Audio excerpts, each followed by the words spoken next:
of came up the easy way. My dad was a pilot and he flew, and I took advantage of his toys, and that made things easier for me. The T6 that I fly with the team, my dad bought it the year before I was born, paid $1,200 for it, and I used to sit in it when I was in kindergarten and make airplane noises, and started flying when I was a junior in high school, and flew my first air show in it when I was 19 with the CAF, and been still flying it today. I'm the only original founder and member on the team. I've been on the team longer than anybody else has. We started in 1985, myself and Alan Henley, in a town called Lake Providence, Louisiana, believe it or not. Went to Pine Bluff the next weekend because they saw us do it there, and they said, well, that was kind of cool.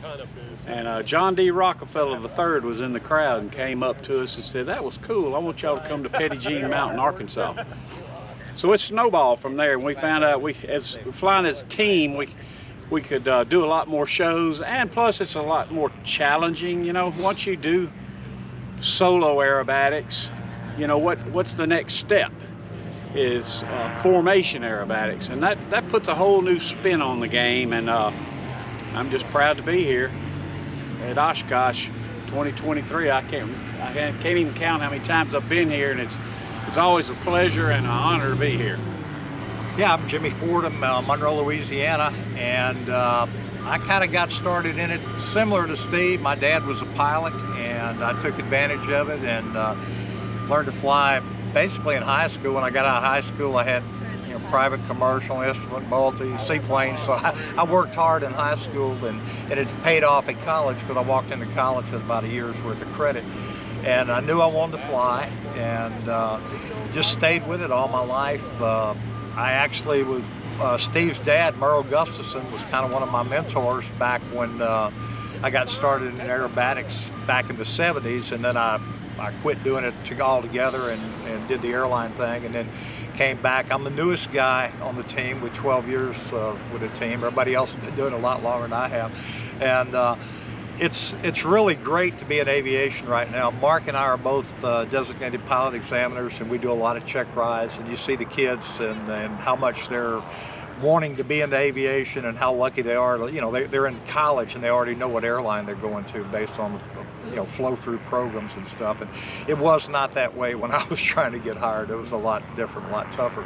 But for the young people, you just got to make up your mind that you're going to do it, and don't worry about the cost, because whatever you're spending now is minuscule compared to what you're going to make in the career. And stay with it, stay out of trouble, and just put your mind to it. And it's a fantastic career, whether you're doing what we're doing or you're an airliner. Steve's an ag pilot. Brian's flown aerobatics for shows most of his life. So there's a lot of different avenues to be able to get into aviation, and they're all been great. Mark Henley again. Yeah, I was kind of like Steve and Jimmy. I grew up in a flying family. We had airplanes. I just took advantage of it and started flying when I was in high school, and I didn't actually get my license till I was almost out of college. So I had a bunch of other interests that kind of kept me out of the airplane. So high altitude though. Yeah, I did a lot of mountaineering back in my younger days, so that seemed to draw. The mountains drew to me instead of the sky. So, but anyway. Hey, I'm Brian Reagan from Lafayette, Louisiana, and been with the team for 15 years. I actually worked for Mark's brother Alan, who co-founded the team with Steve, and Alan was hurt about 15 years ago, and they needed some help, so I've been doing this ever since. Never listen to anybody that tells you cannot do something.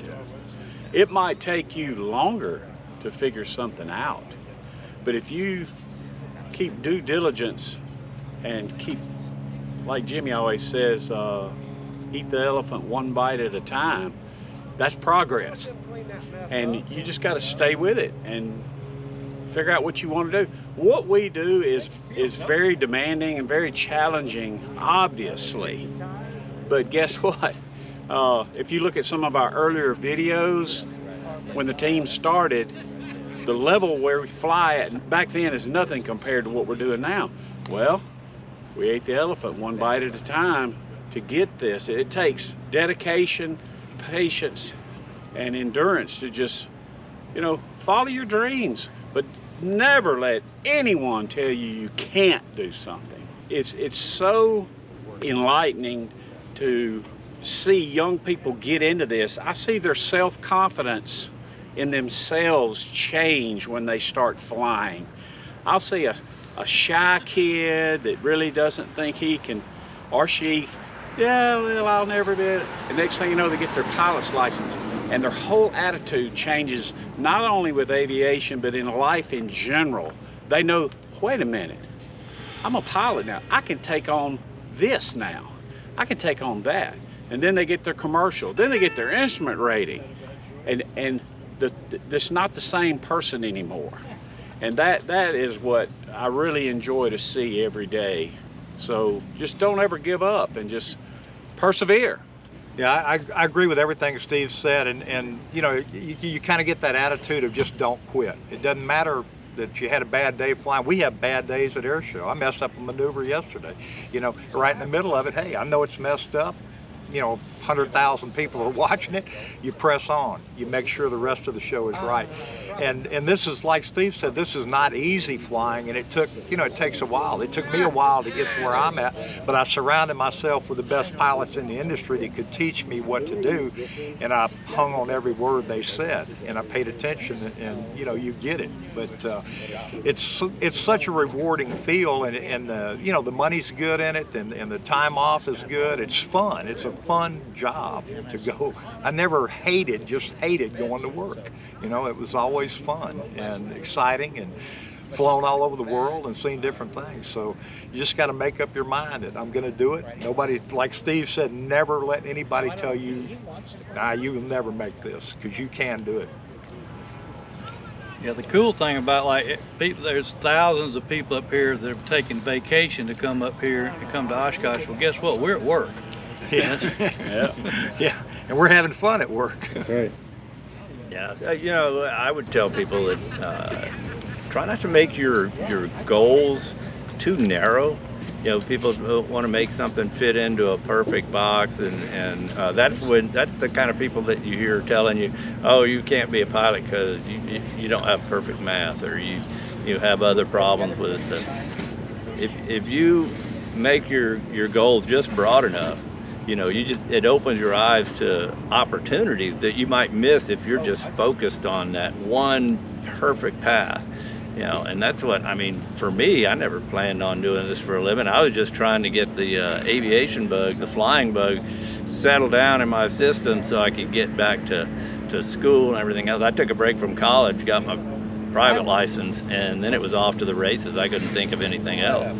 So in trying to go out and indulge that and kind of get it out of my system, I ended up in a career before I was satisfied. So it worked out. It does take a lot of practice to do what we do over time. Like I said earlier, I started flying just regular formation with the CAF, the Commemorative Air Force, and I did a lot of formation flying, just regular formation flying. But I also did solo aerobatics. So when we decided to start the team, my advice to people that want to get started, I always tell them, always fly where you're comfortable. Don't try to fly where we fly. Two reasons. Number one is you're not going to learn anything. You're going to be all over the place, and fly where you're comfortable. I'm just as relaxed up there when we're flying and I'm 6 or 8 foot off at Mark's wing as I can be. It would scare somebody to be in there that close. So what you want to do is fly where you're comfortable, and over time you'll inch in a little bit closer, and over more time even more. And then there becomes a certain spot where that's good enough. We're not going to fly any closer than we fly now, because if you did, that would be dangerous. Something would, it's just the airplane would maneuver on you and everything else. So thanks for having us, and everybody have a great week here. Smoke on.